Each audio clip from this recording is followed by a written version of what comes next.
Imagine a train moving through the dark English countryside, carrying millions of pounds in cash.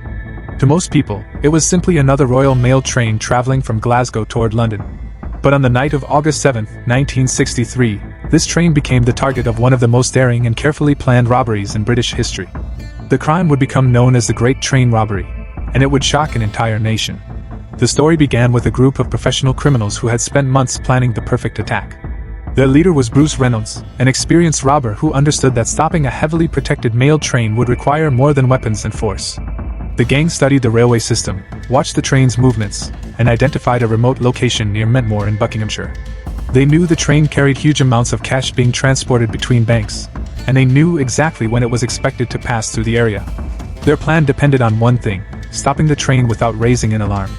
In the early hours of August 8th, their plan went into action. The gang tampered with a railway signal, using a battery-powered device to make the signal appear red. When the train approached, driver Jack Mills saw the red light and brought the locomotive to a stop. He had no idea that the signal had been deliberately changed.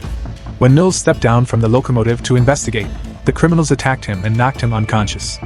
Within moments, the gang had taken control of the train. The robbers now faced their biggest challenge. The money was stored in mail coaches toward the front of the train, and they needed to move it quickly. They forced the train crew to help them move the locomotive and several coaches to a nearby bridge. There, the gang began unloading the mailbags. The operation was surprisingly organized. Bags were carried from the train and passed down to waiting vehicles while other members of the gang kept watch. They knew that every minute mattered. If a police officer or railway worker arrived, the entire operation could collapse. In roughly half an hour, the criminals had taken what was then an astonishing amount of money, approximately £2.6 million. Adjusted for inflation and modern values, that would represent tens of millions of pounds today.